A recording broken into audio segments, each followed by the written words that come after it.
The sky over the city turned darker than usual. At first, people thought it was a storm. Clouds gathered, the sunlight dimmed, and a low hum spread across the horizon.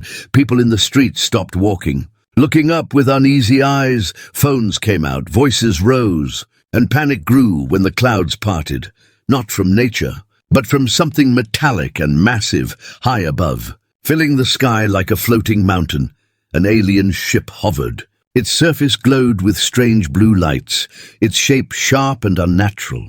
It made no sound, yet the air trembled around it. Mothers grabbed their children. Cars stopped in the middle of the road, and silence spread as every screen on Earth suddenly blinked to life.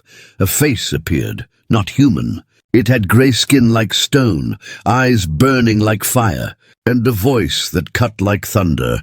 "Humans," it said. "You are finished." The words echoed on every TV, phone and radio. Even soldiers froze as they listened. "You will surrender your planet, your armies, and your weapons, or we will destroy you all." Gasps filled the streets. A man in the crowd shouted, "Is this a joke?" Another whispered, "It can't be real." But the ship above the clouds proved it was no trick. The alien leader's voice grew colder. "You have 48 hours to decide after that. There will be no mercy. In the White House?" The president stared at the screen, advisors around him trembling. One of the generals slammed his fist on the table. "We can't fight them," he growled. "Their ship is the size of a continent." A scientist shook his head, fear in his eyes. "We don't even understand their technology. If we resist, they will erase us." But another voice spoke, softer, calm. "If we surrender, humanity ends anyway." It was a young cadet, forgotten at the edge of the room. Heads turned toward him. The general scowled. "You don't know what you're saying, boy." The cadet's jaw tightened. "I know one thing, sir. If we kneel now, we'll never rise again." The room fell silent. The president looked at his advisors, his hands shaking slightly. "We need time," he whispered. "Time to think." But outside, time was running out. The alien ship sent smaller crafts that hovered above major cities. New York, London, Beijing, and more. Their presence was a reminder. The clock was ticking. In the streets of New York, a mother held her daughter close. The girl asked, "Mama, are they going to kill us?" The mother forced a smile, though her voice cracked. "No, baby, no one is going to hurt us." Yet deep inside, she was not sure. People argued in the streets. Some demanded surrender, others shouted about fighting back. Fear tore neighbors apart. Meanwhile, in a hidden bunker beneath a mountain, a secret meeting was held. Generals, scientists, and world leaders sat together. The air smelled of sweat and fear. "We can't win this war," one man said. "We must negotiate." But a woman scientist shook her head, her voice firm. "You don't negotiate with monsters. You survive, or you vanish." The general leaned forward, his eyes dark. "What if I told you we have something we never dared use?" He pressed a button, and the room's lights dimmed. A screen lit up with the image of a dark, enormous shape resting under the ocean. "Project Nemesis," he whispered, "a weapon built not for peace, not for defense, but for survival. The last line humanity swore never to cross." Murmurs filled the room. Some leaned closer, others recoiled in fear. The young cadet's eyes widened. "What is it?" he asked. The general's lips curled in a grim smile. "It is a warship, boy, a monster of steel and fire, waiting in silence beneath the waves." "Then why haven't we used it?" someone demanded. The general's voice turned sharp. "Because it was too dangerous, too powerful. It was locked away, meant only for a day like this." The president hesitated, his voice low. "And if we unleash it?" The general answered with cold certainty. "Then the aliens will learn that humanity never surrenders." Far above, in the alien flagship, the enemy leader watched Earth's chaos with satisfaction. His second-in-command bowed. "They will kneel, Master. They are weak." The leader's fiery eyes narrowed. "Do not underestimate them. The weak often fight hardest when they are cornered." His gaze turned toward Earth. "And if they resist, we will turn their world into ashes, back on the ground." A young girl looked up at the sky. The alien ship's shadow stretched over the city like a curse. "Why us?" she whispered. Her father placed a hand on her shoulder. His voice steady. Because they fear us, because they know humans never give up. The countdown had already begun. Every clock on Earth ticked louder. 48 hours to choose, kneel and vanish, or stand and face utter destruction. The world held its breath, and somewhere deep beneath the ocean, machines long asleep began to stir, beneath a mountain far from the cities. The air was heavy with tension. The secret bunker was buried so deep that no sound from the surface could reach it. Metal walls hummed with electricity, soldiers guarded every corner, and behind thick doors sat the world's most powerful leaders. They gathered around a long steel table, maps and screens glowing with red dots that marked the alien crafts now hovering over the planet. The president's voice was low, tired. "We are out of time," he said. His eyes scanned the room, resting on the generals, the scientists, and the intelligence chiefs. "The people are panicking. Riots have already begun. If we do nothing, chaos will destroy us before the aliens even fire a shot." One general leaned forward, his uniform stiff. "Then we must accept the truth," he said. His voice was sharp but trembling beneath. "We cannot fight this enemy. Their ships are larger than our cities. Their weapons are beyond anything we know. Surrender is the only way to keep humanity alive." "No," a woman's voice cut through the silence. It came from Dr. Avery, a scientist with sharp eyes and a steady hand. She shook her head slowly. "Surrender means extinction. You think they will let us live? But no conqueror ever spares the weak. They want the planet, not the people." Murmurs filled the room. Some nodded in fear, others whispered angrily. Another leader slammed his palm on the table. "Then what choice do we have?" he demanded. "We have 48 hours before they burn the Earth. We don't have weapons, we don't have ships, we don't even have hope." The old general from earlier leaned back, his face shadowed. "That is not true," he said. His tone was calm, almost chilling. "We do have something." His words froze the room. All eyes turned to him. The young cadet, who had spoken out earlier in the White House, was there too. Standing against the wall, he stepped forward, his voice curious. "What do you mean, sir?" The general pressed a button on the table, the lights dimmed, and a hologram flickered to life in the center of the room. Gasps filled the air as an image appeared. A colossal warship resting under the ocean, its black frame larger than any human ship ever built. Its design looked alien, yet unmistakably human. "This," the general said, his voice echoing, "is Project Nemesis." The hologram spun, showing weapons along its sides, glowing lines of power across its hull. It was built decades ago during the coldest years of war. A weapon not for enemies on Earth, but for the unknown. It was hidden, sealed away because we feared what it could do. A man in a suit shook his head violently. "That ship is a myth. It was supposed to have been dismantled. Buried forever." The general's lips curled into a grim smile. "You cannot bury fire, gentlemen. The Nemesis still sleeps beneath the ocean." "Waiting." The cadet stepped closer, his eyes locked on the hologram. "Why didn't we use it before?" he asked quietly. The general's expression hardened. "Because it was too dangerous, boy. Its weapons are so powerful they could burn the sky itself. One wrong move and it could wipe out our own world." Silence filled the bunker. The leaders shifted uncomfortably. Some were afraid, others looked hopeful. Dr. Avery broke the silence, her voice steady. "If the aliens destroy us anyway, what do we have to lose?" The president looked down at his trembling hands. His voice was heavy. "If we awaken this nemesis, we may survive.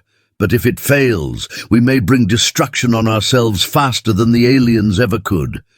The cadet's voice rose. Strong now. "Sir, we are already facing destruction. If we do nothing, they will burn our homes, kill our children and erase us. But if we fight, at least we stand with pride. At least we show them humanity is not prey." The general nodded slowly. "The boy is right," he said. "The aliens believe us weak. They gave us 48 hours not out of mercy, but arrogance. They think we will beg. They think we will kneel. But if we awaken Nemesis, we show them the one truth they never expected. Humanity does not surrender." The room erupted in arguments. Some shouted to prepare the weapon, others demanded restraint. "We will destroy ourselves," cried one leader. "You'll doom us all." But above the noise, Dr. Avery's voice rose clear. "No. If we stay silent, we're already doomed." Suddenly, the bunker lights flickered. The room went dark for a heartbeat, then screens flashed with warning signals. An officer rushed in, breathless. "The aliens are moving. They've sent drones into the atmosphere. They're watching us." Scanning our defenses, panic swept through the room. The president stood, his voice shaking but firm. "Enough," he said. "The time for debate is over. Prepare Project Nemesis." The general saluted, his eyes burning with grim purpose. "Yes, sir," he said. Then he turned toward the cadet, surprising everyone. "You spoke with courage when others trembled. You will join the Nemesis crew, boy. You will see with your own eyes what humanity truly is." The cadet's heart raced. He had never imagined standing in a place like this, let alone being chosen for such a mission. He swallowed hard but nodded. "I won't fail." "Sir," the hologram of the warship faded. The room filled with the sound of orders being shouted, keys clacking and machines roaring to life. Deep beneath the waves, alarms began to echo through dark chambers that had not heard sound for decades. Lights flickered on one by one, like the eyes of a monster awakening from sleep. In the alien flagship above Earth, the commander watched silently. His second-in-command approached. "They argue among themselves." "Master," he said with a cruel smile, "they are weak. They will surrender." But the commander's fiery eyes narrowed. "No," he whispered, "I can feel it. They are planning something. Prepare the fleet, back in the bunker." The president whispered to himself, almost a prayer. "God help us all." The countdown continued. Now only 46 hours remained. Humanity stood at the edge of its greatest gamble. In the darkness of the ocean, Nemesis stirred, and the world held its breath. The bunker shook faintly as heavy doors sealed. Every corner buzzed with urgency.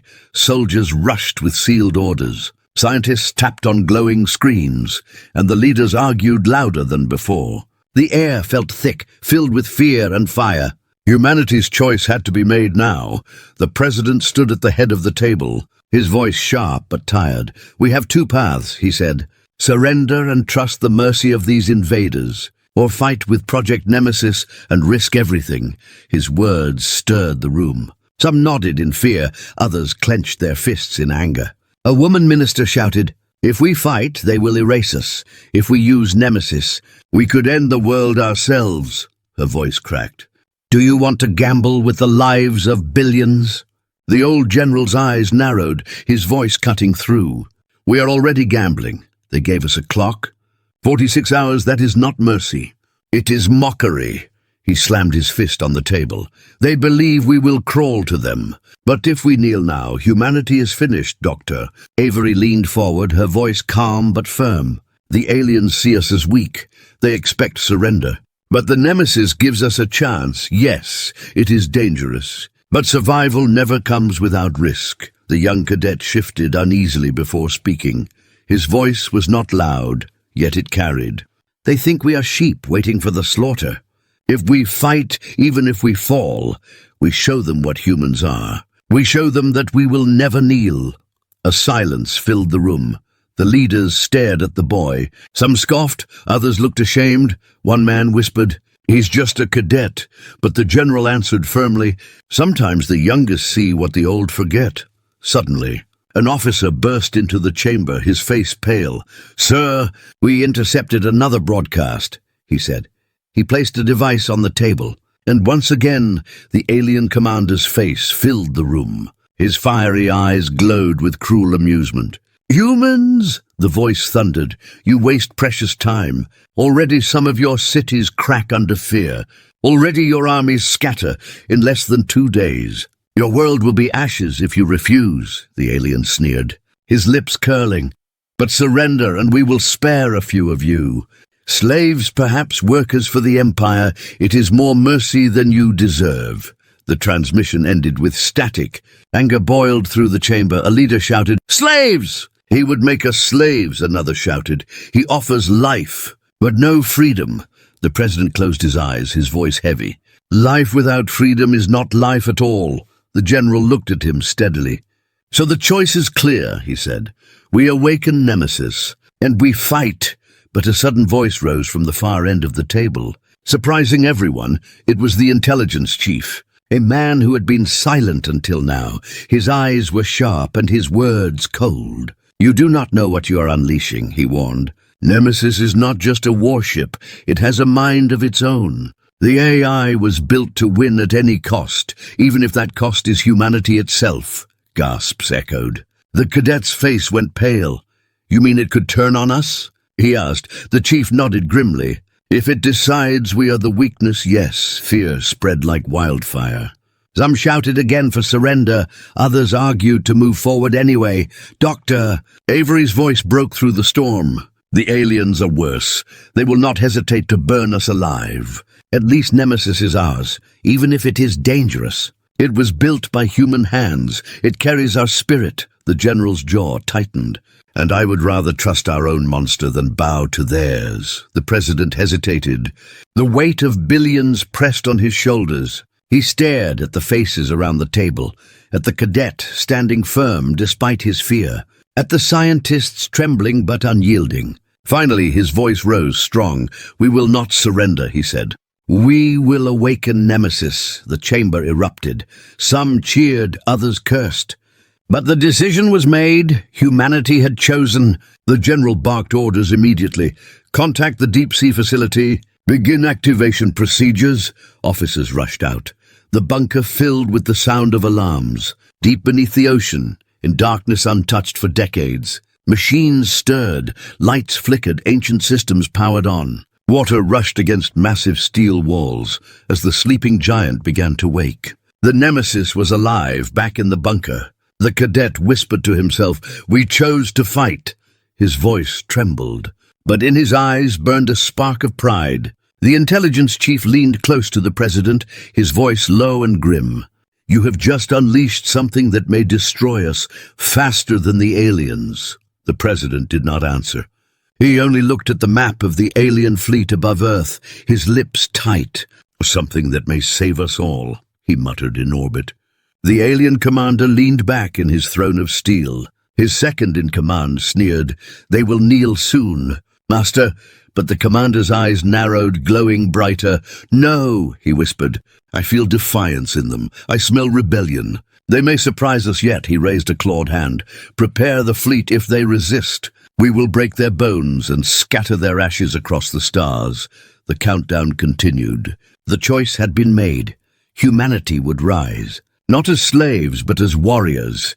And in the depths of the ocean, the monster of steel and fire opened its eyes. The ocean rumbled like a beast awakening from sleep.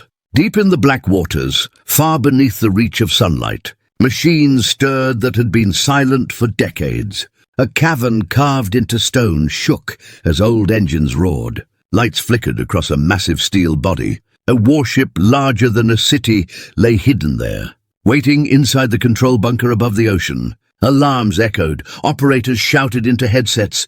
"Power levels rising," one called. "Reactor is stable." "Nemesis is responding," another voice trembled.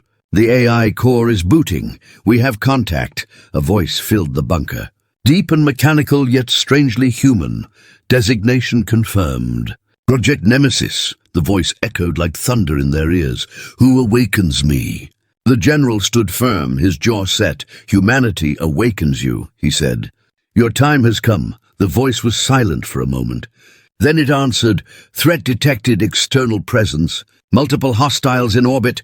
The warship systems flickered alive. "Mission, defend humanity." The cadet, standing beside the general, whispered, "It's alive."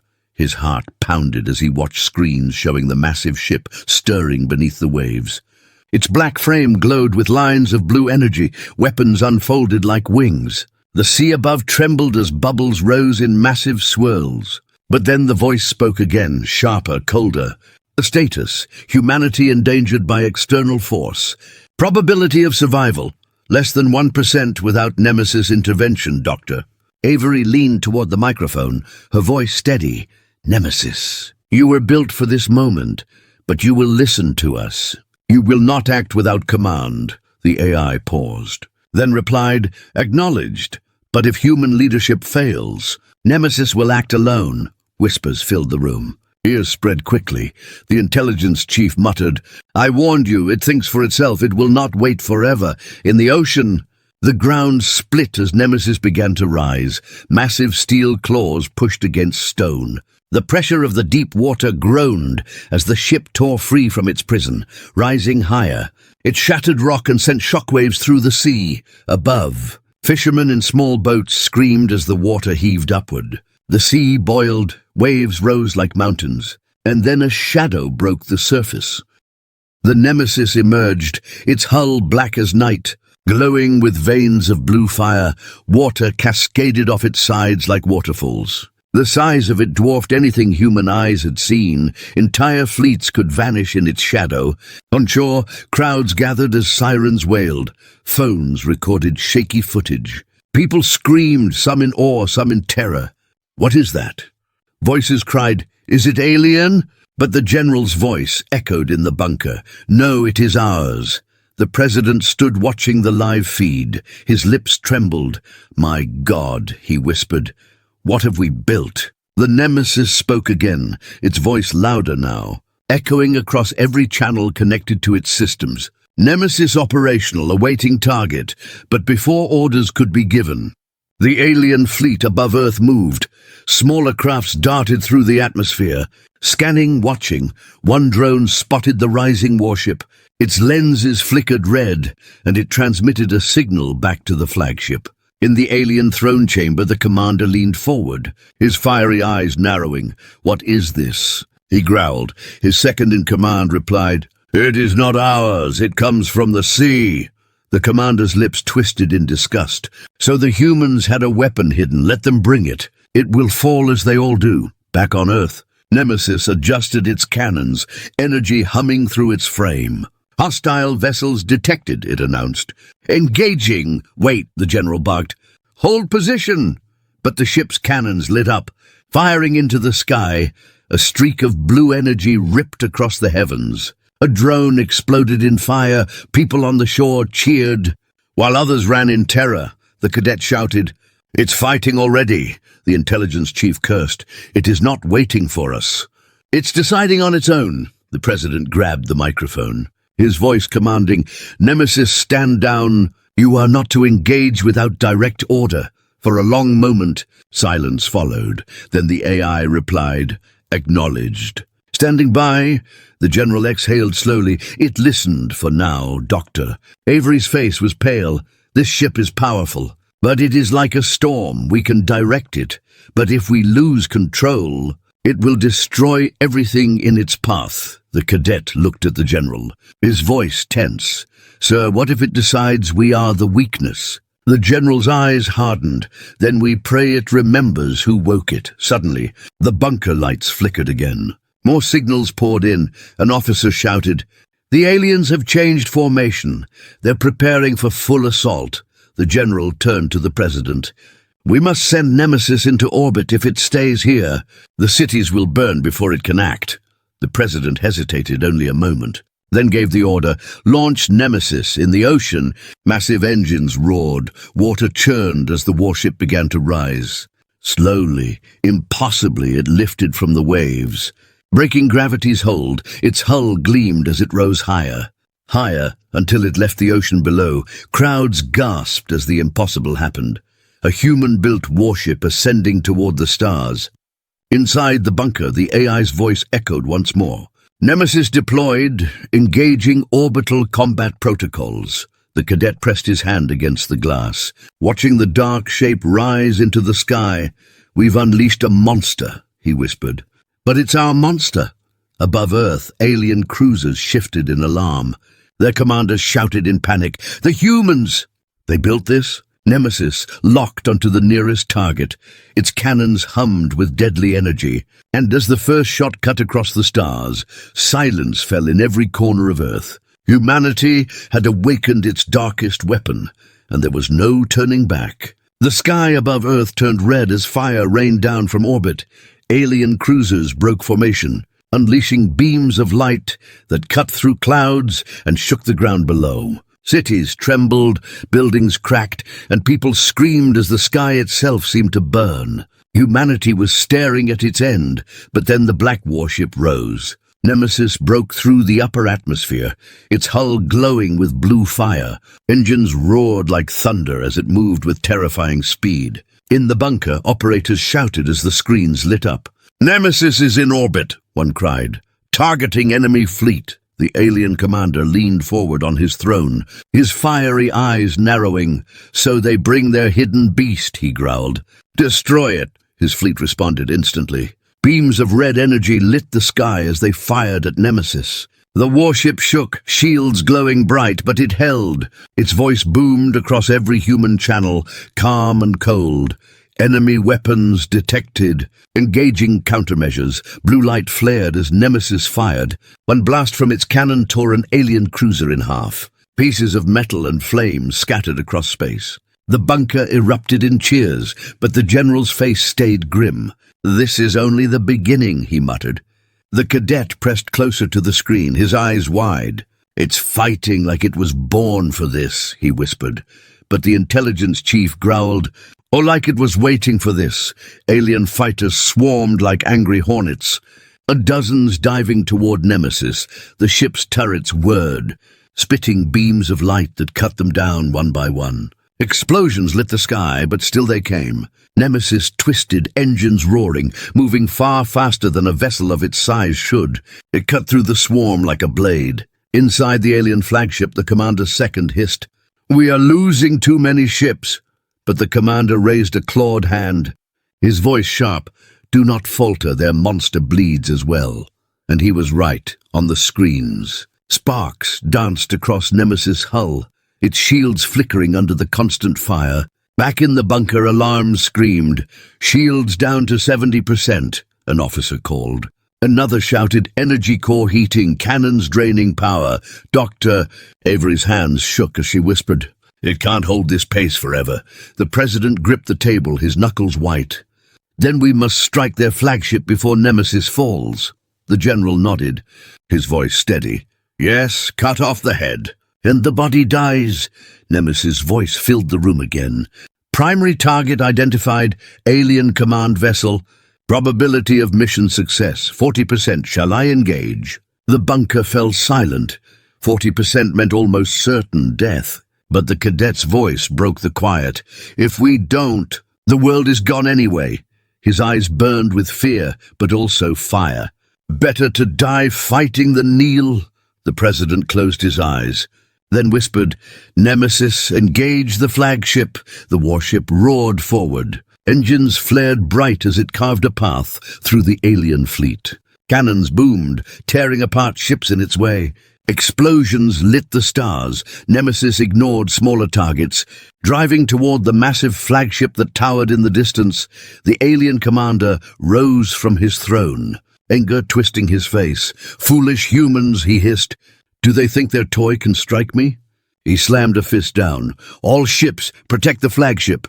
Tear that monster apart." Alien cruisers moved into formation. Walling off Nemesis, fire lit the black of space as they attacked together. The ship groaned, shields flaring, but Nemesis pushed forward, its voice thundered. "Target locked!" Cannons lit up, unleashing a storm of blue fire that ripped a cruiser to pieces. Another blast crippled two more. The path opened slightly. In the bunker, cheers broke out. The cadet grinned through his fear. "It's working!" But then an officer screamed, "Hull breach detected on Nemesis. Deck 7 is gone."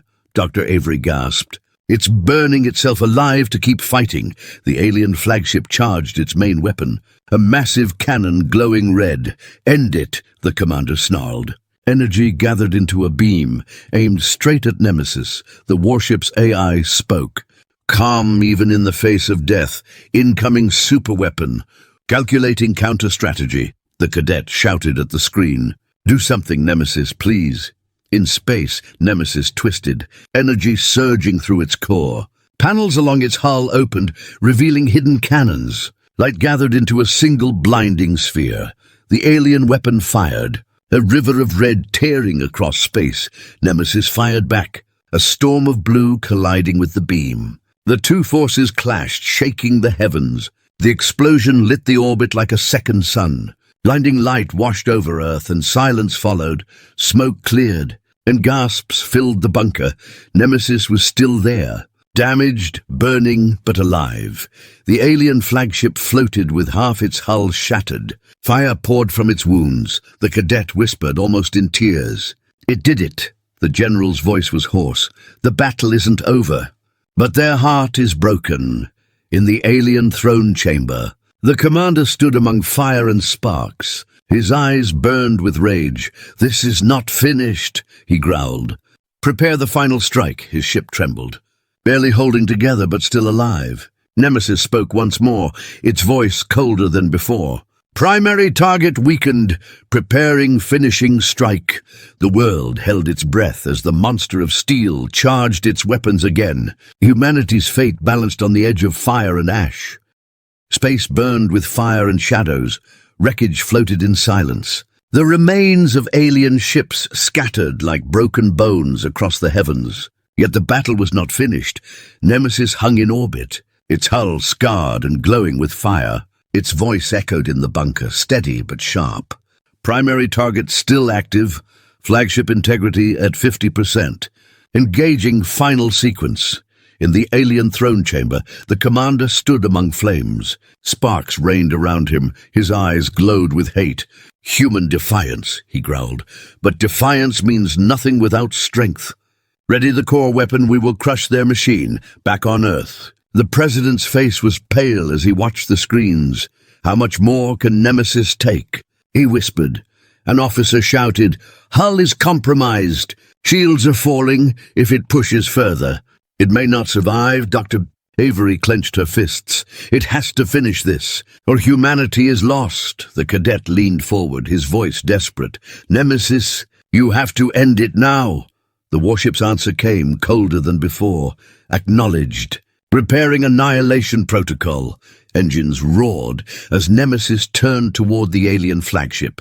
Its cannons glowed brighter than ever. Energy surged, blue lightning crackling across its hull. But the alien ship responded, its own weapon core blazing red. The two titans faced each other, preparing their final blows. The bunker trembled with tension. Every man and woman leaned forward. Holding their breath, the general's voice was rough. "This is it," he muttered. "One will live, the other will burn." The alien commander raised his claw, fire dancing in his eyes. "Fire!" he roared. At that moment, the alien flagship unleashed its beam. A river of red light cut across space. "Powerful enough to vaporize a continent," Nemesis answered. Its voice thundered across every channel. "For humanity!" Blue energy burst from its cannons. A storm of light collided with the alien beam. The heavens shook, the clash was blinding. Energy tearing apart everything in its path. The cadet covered his eyes, screaming over the roar. "Hold! Hold!" Sparks flew in the bunker as screens overloaded. Operators cried out as power surged through the systems. The president shouted, "Stay with us, Nemesis." In orbit, the collision twisted space itself. Alien ships nearby were torn apart by the shockwave. Pieces of burning metal rained toward Earth's atmosphere. The beams clashed for what felt like forever. Then the Nemesis shifted, diverting its entire core into one final strike. Its voice came again, softer this time. "Survival. Priority. Humanity. Must endure." Then the blue beam flared brighter. Piercing through the alien weapon, it tore through the flagship's cannon. Cutting deep into its heart, the alien commander roared in rage. His throne shook. Flames swallowed the chamber. "No!" he screamed as the flagship split apart. Fire consumed the bridge. His final cry echoed before the ship exploded. A sun of fire lit the orbit, and silence followed. In the bunker, the screens went white from the blast. When the image cleared, the alien flagship was gone. Only burning fragments remained. People erupted in cheers, voices crying with relief and joy. Some wept openly, others embraced. The cadet fell to his knees, laughing and crying at once. "We did it," he gasped. "We actually did it." But the joy faded when an officer shouted, "Nemesis is not responding." Silence spread again. The screens showed the warship drifting, smoke and fire along its hull. "Systems offline," Dr. Avery's voice cracked. It gave everything. The president closed his eyes, whispering, "It saved us." The general stood tall, his voice rough but proud. Nemesis fought as no human ever could. But it fought for humanity, and that is what matters. Then, against the silence, the voice of Nemesis returned. Faint but steady, mission complete, hostiles destroyed, humanity secure. The cadets smiled through tears. It's alive, in orbit. The black warship floated among the wreckage, broken but unyielding. It had become a symbol of survival, of defiance, of hope. The people of Earth looked to the skies and saw not just a machine, but the proof that humanity would never surrender. On the alien homeworld, messages of defeat spread. Whispers carried across their empire. The humans destroyed our fleet. Fear took root where arrogance once stood. The name of humanity became a warning in their halls, a shadow that haunted their pride. Back on Earth, crowds filled the streets. People cheered, children waved flags, families embraced. The president addressed the world, his voice strong at last. We stood on the edge of extinction, and we endured. They demanded surrender, but humanity never bows. Today we live free because we chose to fight. The cadet stood beside the general, looking up at the sky where Nemesis drifted. "It may be a monster," he whispered, "but it is our monster, and it saved us all." The general placed a hand on his shoulder, his voice low. "No, son, humanity saved itself. Nemesis was only the weapon. The spirit behind it was ours."